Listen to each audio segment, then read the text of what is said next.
सब संबसे रविदास रहे प्रसन्न।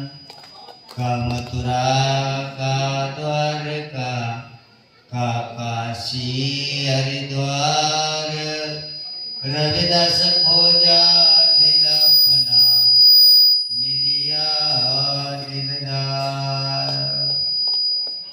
रविदास ब्राह्मण मत पूजिए जो हुए गुणहीन। पूजिए चरण चंडाल के जो हुए गुण प्रवीण। जो बोले सो निर्भय सतगुरु रविदास महाराज की। स्वामी सर्वनदास महाराज की। सही संत रामानंद महाराज की। सर्व संत समाज की। सतगुरु रविदास की। सतगुरु रविदास की। सतगुरु रविदास की। जय गुरुदेव सतनाम। आज बहुत खुशी का समय है। नेपाल के अंदर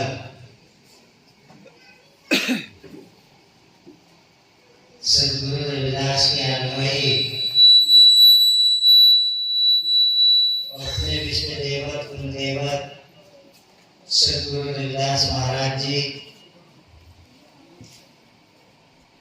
उनका जयंती उत्सव 647वां बहुत ही खुशी से मना है। इस कार्य के लिए पंजाब से संगत आई है, दिल्ली से आए हैं, बिहार से आए हैं, महाराष्ट्र से आए हैं, बंगाल से आए हैं और नेपाल से भी बहुत जगह से आए हैं। बहुत ही खुशी की बात है। हम सब लोग अपने विष्णु देवत को, कुल देवत को, सतगुरु रविदास महाराज जी को जयंती उत्सव के माध्यम से उनकी वाणी और ज्ञान सुन रहे हैं। हमें खुशी हुई। मुझे नेपाल में हरिनंद जी ने यहाँ पहले भी बुलाया, बाद में भी बुलाया। जब मंदिर नहीं था तब भी हम यहाँ आए थे। आज सतगुरु रविदास महाराज जी की कृपा हुई। हरिनंद जी, उनका परिवार और उनकी पूरी टीम, आज मुझे बहुत खुशी हुई कि सतगुरु रविदास महाराज जी का धर्मस्थल का कारवा बहुत ही अच्छा उन्होंने आगे बढ़ाया है।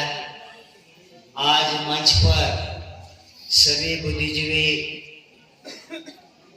के विचार मैंने सुने, संत महापुरुषों के सुने, गायक पार्टी के विचार सुने, तो खुशी हुई मुझे।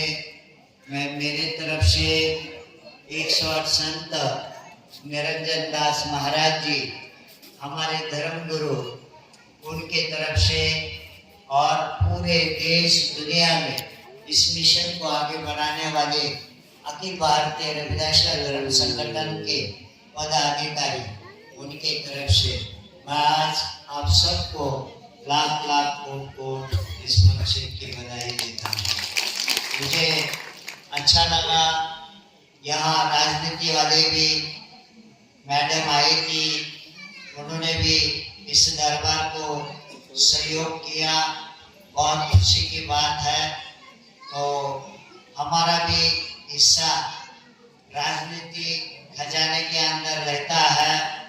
हमारे भी धर्मों के कार्यों को, प्रार्थना स्थलों को हमें भी मिलना चाहिए है। तो बहुत ही मुझे अच्छा लगा और खुशी हुई।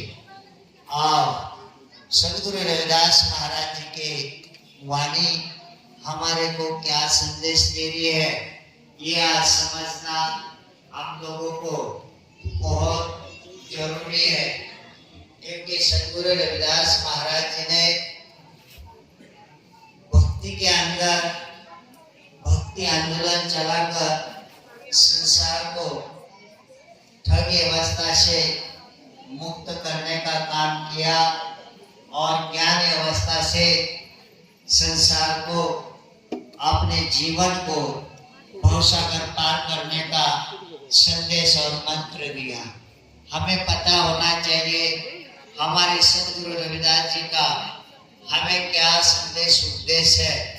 क्योंकि संतों में संत शिरोमणि पदवी संसार में कहीं भी किसी भी जगह किसी को भी नहीं है, केवल सदगुरु रविदास महाराज जी को ही वो पदवी है। लेकिन आज ऐसी क्या बात हो गई कि आज हम लोग इस आपके पड़ोस में देश है जो सदगुरु रविदास जी का जन्म हुआ, इंडिया में लगभग 25 करोड़ आबादी से लोग हम हैं, 1108 जाति में बढ़ चुके हैं। लेकिन 25 करोड़ रहने के बाद भी भक्ति से और परमात्मा नाम से हम दूर थे। इसलिए हमें मंदिरों में जाने नहीं दिया जाता था, पूजा नहीं करने दी जाती थी, हमें बाहर से ही दर्शन लेना पड़ता था। तो आज हमारे सदगुरु रविदास महाराज जी ने जिन लोगों ने ये सिस्टम बनाई है, जिन लोगों ने हमें रोकने का काम किया है, वही लोग सदगुरु रविदास महाराज के चरणों में साष्टांग दंडवत डाले हैं। गुरु रविदास जी को उन लोगों ने पालकी में बिठाकर अपने खन्ना देकर सदगुरु रविदास जी का जय जयकार किया गया है। सबसे पहला मानव को समझना है या हमें हमारा कहाँ से उद्धार हो सकता है। मानव को ये बहुत जरूरी समझना मंत्र सदगुरु रविदास महाराज जी ने दिया है। जब हमारे शरीर के अंदर अगर हमारा मन पवित्र है, मन अच्छा है, तब हमारा सब कुछ अच्छा हो सकता है। अगर हमारा मन ही शैतान है तो शायद हमारे हाथ से शैतानी कर्म हो सकते हैं। इसलिए सदगुरु रविदास महाराज जी ने कहा, मन चंगा तो कठोठी में गंगा। गुरु रविदास महाराज जी आपको क्या किस परमात्मा के साथ जोड़ना चाहते हैं, आपको एक जरूर पता होना चाहिए। इंसान बार बार पैदा होता है, बार बार नष्ट होता है। जैसा इंसान पैदा होगा तो ज्ञान नहीं होता है। हर इंसान को पैदा होने से ज्ञान प्राप्त नहीं होता है। ज्ञान की जरूरत होती है। जब जिस इंसान ने ज्ञान प्राप्त कर लिया तो उस इंसान का जीवन जो है बहुत ही सुख शांति आनंद से भवसागर पार होता है। तो सदगुरु रविदास महाराज जी ने हमें ये उपदेश संदेश क्यों दिए हैं, कुछ इसके अंदर भी कर्मकांड अंधश्रद्धा घुसाने का काम दूसरे अवस्था में किया गया है। हमारे गुरु महाराज के वाणी को सही ढंग से निचोड़ निकाल कर हमारे जीवन में धारण करना, यह आज हमारा सही धर्म है।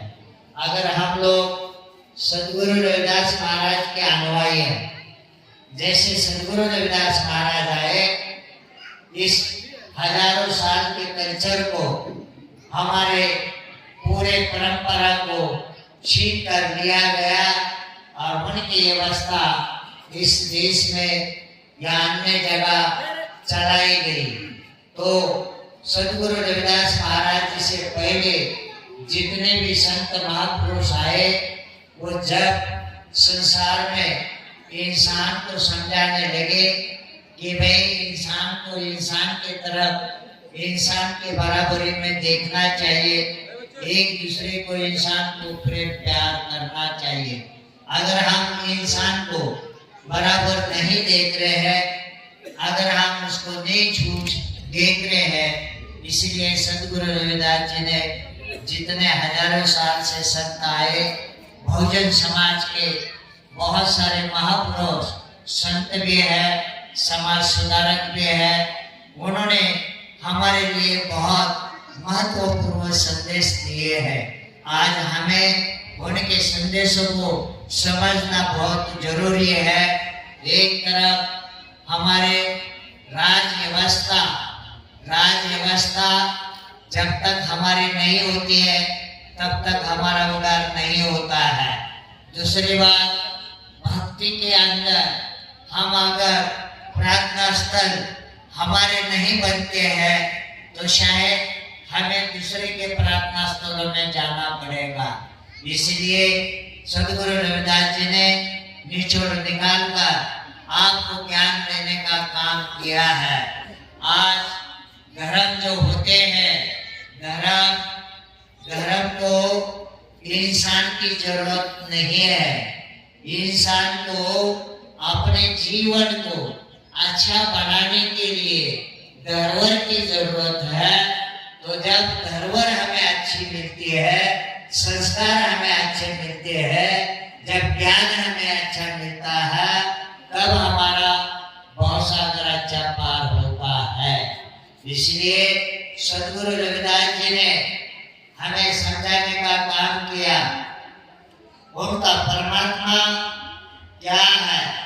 जब इन्होंने इस व्यवस्था ने हजारों साल के सिस्टम ने हमें बताया कि सब कुछ जो किया, कि जो धर्म के जो महापुरुष है उनके नामों ने उन्हें बताया गया।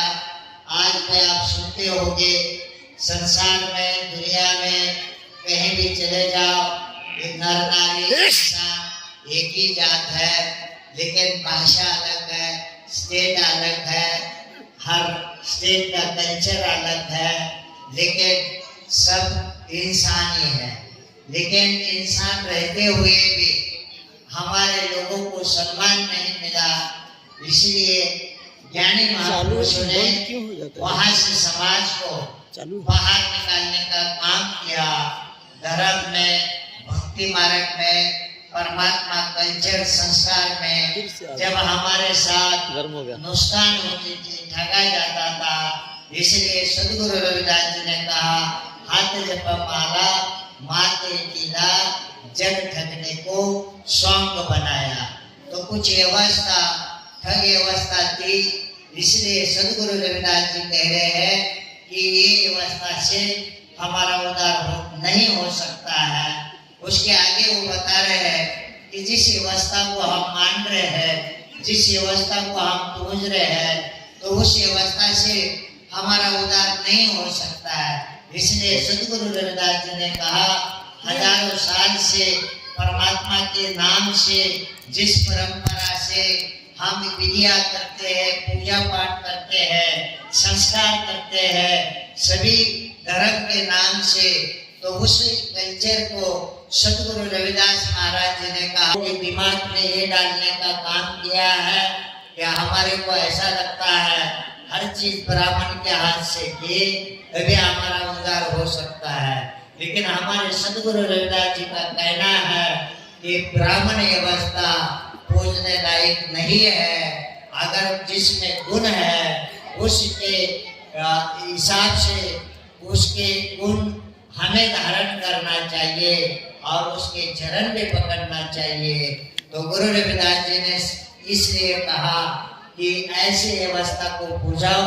तो इसके लिए सबसे ज्यादा आपको गुरु रविदास जी की वंदे अमृतवाणी देखकर या उनकी तस्वीर देखकर या उनकी मूर्ति देखकर कभी आपका उद्धार नहीं हो सकता है। आपको सदगुरु रविदास महाराज जी ने आपके लिए जो ज्ञान का खजाना अमृतवाणी में दिया है, वो उसको धारण करने से आपका उद्धार हो सकता है। सदगुरु रविदास महाराज उनका परमात्मा या उनका परमात्मा मंदिर है नहीं है। उन्होंने कहा मंदिर में राम नहीं है, मस्जिद में अल्लाह नहीं है, और किसी भी गिरजाघर में भी परमात्मा नहीं है। सदगुरु रविदास महाराज हर प्रार्थना स्थल को हमें समझा रहे हैं कि इसमें परमात्मा नहीं है। तो उन्होंने परमात्मा के बारे में पहला टप्पा आपको ये समझाने का काम किया, जिस राम की मैं पूजा कर रहा हूँ वो राम मेरा दशरथ का बेटा, मैं उसकी पूजा नहीं कर रहा हूँ। मैं जिस राम की पूजा करता हूँ, 4 नाम का यहाँ नाम लिया जाता है, एक नामीकरण होता है, एक राम घट-घट में निवास करता है, एक राम सारा संसार का पसारा है, और एक राम जो है सबसे न्यारा है। तो सदगुरु रविदास जी के सामने परमात्मा को नाकार किया गया है। कौन से परमात्मा को नकारा गया है, ये समझना हमारे को बहुत जरूरी है। अगर गुरु रविदास महाराज परमात्मा को नकार रहे हैं कि वो पूजने लायक व्यवस्था हमारे